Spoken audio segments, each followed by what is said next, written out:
ಮಾತ್ರ ಏನಾದರೂ ಈ ಬೈಕ್ ಎಲ್ಲ ಇದ್ದು ಅದರಲ್ಲೂ ಸ್ವಲ್ಪ ದುಬಾರಿ ಬೈಕ್ ಆಗಿದ್ರೆ ಸ್ವಲ್ಪ ಹುಷಾರಾಗಿರೋದು ಒಳ್ಳೆಯದು. ಯಾಕಂತಾದ್ರೆ ನಗರದಲ್ಲಿ ಒಂದು ಕಳ್ಳರ ಗ್ಯಾಂಗ್ ಬಹಳ ಆಟಾಟೋಪ ನಡೆಸ್ತಾ ಇದೆ. ಹೆಂಗಂತ ಅಂದ್ರೆ ಹಗಲು ಹೊತ್ತಿನಲ್ಲಿ ರೌಂಡ್ ಹಾಕ್ತಾರೆ ಈ ಕಳ್ಳರು. ಕತ್ತಲಾದ ಕೂಡಲೇ ಎಂಟ್ರಿ ಕೊಡ್ತಾರೆ ಖದೀಮರು. ಹಗಲೆಲ್ಲ ಗೊತ್ತೇ ಆಗೋದಿಲ್ಲ, ನಮ್ಮ ಪಕ್ಕ ನಿಮ್ಮ ಪಕ್ಕ ಎಲ್ಲ ಕಡೆನೂ ಓಡಾಡ್ತಾ ಇರ್ತಾರೆ ಪಾಪ ಅಮಾಯಕರ ತರ. ಬಟ್ ರಾತ್ರಿ ಆಗ್ತಾ ಇದ್ದಂಗೆ ತಮ್ಮ ಇನ್ನೊಂದು ಮುಖ ತೋರಿಸ್ತಾರೆ. ಅದು ಕಳ್ಳತನದ ಮುಖಾಂತರವಾಗಿ ಸುಲಭವಾಗಿ ಸೈಡ್ ಲಾಕ್ ಅನ್ನ ತೆಗೆದು ಬೈಕ್ಗಳನ್ನು ಕಳ್ಳತನ ಮಾಡ್ತಾರಂತೆ. ಬೆಂಗಳೂರಿನಲ್ಲಿ ಬೈಕ್ ಕಳ್ಳರ ಹಾವಳಿ ಮುಂದುವರೆದಿದೆ. ಇದಕ್ಕೆ ಸಂಬಂಧಪಟ್ಟಂತೆ ಒಂದಷ್ಟು ಫುಟೇಜ್ ಕೂಡ ಲಭ್ಯ ಆಗಿದೆ. ಗುರಪ್ಪನ ಪಾಳ್ಯದ ದೀಪಕ್ ಅನ್ನೋರ ಬೈಕ್ ಅನ್ನ ಕಳ್ಳತನ ಮಾಡಲಾಗಿದೆ. ಬೈಕ್ ಕಳ್ಳತನ ಮಾಡುವಂತ ದೃಶ್ಯ ಸಿಸಿ ಕ್ಯಾಮೆರಾದಲ್ಲಿ ಸೆರೆಯಾಗಿದೆ. ಸದಗುಂಟೆ ಪೊಲೀಸ್ ಠಾಣಾ ವ್ಯಾಪ್ತಿಯಲ್ಲಿ ನಡೆದಿರುವಂತಹ ಪ್ರಕರಣ ಇದು. ಹೀಗೆ ಬಹಳಷ್ಟು ಬೈಕ್ಗಳು ನಗರದಲ್ಲಿ ಆಗಾಗ ಕಳ್ಳತನ ಆಗ್ತಾನೆ ಇರುತ್ತವೆ. ಬಹುಶಃ ಈಗ CCTV ಫುಟೇಜ್ ನಲ್ಲಿ ನಮ್ಗೆ ಗೊತ್ತಾಗೋಕೆ ಹೋಗಿ ಬಹುಶಃ ಈ ಕಳ್ಳತನ ಪ್ರಕರಣವನ್ನ ಭೇದಿಸೋದಕ್ಕೆ ಒಂದು ಅವಕಾಶ ಸಿಗ್ಬೋದೇನೋ, ಅಥವಾ ಈ ತರ ಕಳ್ಳತನ ಆಗಿದೆ ಅನ್ನೋದಾದ್ರೂ ಹೊರಜಗತ್ತಿಗೆ ಗೊತ್ತಾಗಿದೆ. ಬಟ್ ಈ ತರ ಬಹಳಷ್ಟು ಪ್ರಕರಣಗಳು ನಡೀತಾ ಇದೆ. ಅದು ಹೇಗೆ ನಡೀತಾವೆ, ಆ ಕಳ್ಳರು ಹೇಗೆ ಕೈ ಚಳಕ ತೋರಿಸ್ತಾರೆ, ನೀವು ಮಾತಾಡ್ತಿರ್ತೀವಿ ಅದು ಹೆಂಗೆ ಹ್ಯಾಂಡ್ ಲಾಕ್ ಮಾಡಿದ ಬೈಕನ್ನ ಕತ್ಕೊಂಡು ಹೋದ್ರು ಅಂತ. ಅದು ಹೆಂಗೆ ಅಂದ್ರೆ ಇಲ್ಲಿ ನೋಡ್ಬೋದು ನಾವೀಗ ಒಂದು ಕಡೆ ಈಗ ಸದಗುಂಟೆ ಪಾಳ್ಯದಲ್ಲಾಗಿರುವಂಥ ಕಳ್ಳತನದ ಒಂದು ಫುಟೇಜನ್ನು.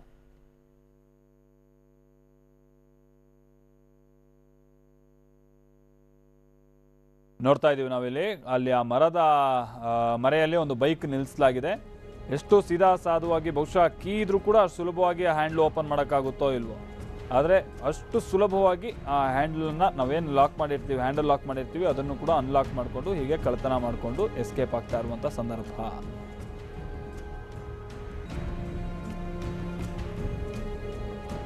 ಅಜಯ್ ನಮ್ಮ ಪ್ರತಿನಿಧಿ ಇದಕ್ಕೆ ಸಂಬಂಧಪಟ್ಟಂತೆ ಮತ್ತಷ್ಟು ಡೀಟೇಲ್ಸ್ ಅನ್ನು ಕೊಡ್ತಾರೆ. ಅಜಯ್, ಬಹಳ ಸುಲಭವಾಗಿ ಕಳ್ಳತನ ಮಾಡ್ಕೊಂಡು ಎಷ್ಟು ಬೇಗ ಈ ಚಾಲಕಿ ಕಳ್ಳರು ಎಸ್ಕೇಪ್ ಆಗ್ತಾರೆ, ಏನಾದ್ರು ಕ್ಲೂ ಸಿಕ್ಕಿದೆಯಾ? ಅಂದ್ರೆ ಈ ಫುಟೇಜ್ ಆಧಾರದ ಮೇರೆಗೆ ಯಾರಿವರು ಏನು ಎತ್ತ ಅನ್ನೋದಕ್ಕೆ ಏನಾದ್ರು ಸಂಬಂಧಪಟ್ಟಂತೆ ಅಜಯ್? ಹೌದು ಮಾಲ್ತೇಶ್, ಈಗ ಏನಂತಂದ್ರೆ ಬೆಂಗಳೂರಿನಲ್ಲಿರುವಂತಹ ಪ್ರತಿ ಠಾಣೆಗಳಲ್ಲೂ ದಿನಕ್ಕೆ 2 ರಿಂದ 3 ಬೈಕ್ಗಳು ಹೀಗೆ ಕಳ್ತನ ಆಗ್ತಾನೆ ಇದೆ. ಈ ಕಳ್ಳರು ಏನಿದ್ದಾರೆ ಇವರು ಇದನ್ನ ವೃತ್ತಿಯನ್ನಾಗಿ ಮಾಡ್ಕೊಂಡಿದ್ದಾರೆ ಅಂತಾನೆ ಹೇಳ್ಬೋದು. ಈ ಘಟನೆ ಕೂಡ ಈಗ ನಡೆದಿರುವಂತದ್ದು ಏನೊಂದು ಈ ಏರಿಯಾ ಇದೆ, ಈ ಏರಿಯಾಕ್ಕೆ ಈ ಕದೀಮರು ಯಾವಾಗ್ಲೂ ಕೂಡ ಬೆಳಗಿನ ಜಾವದಲ್ಲಿ ಬರ್ತಾನೆ ಇರ್ತಾರೆ. ಬಂದಂತ ಸಂದರ್ಭದಲ್ಲಿ ಅಲ್ಲಿದ್ದಂತಹ ಬೈಕ್ ಗಳನ್ನ ಇವರು ವಾಚ್ ಮಾಡ್ಕೊಂಡು ಹೋಗ್ತಾರೆ.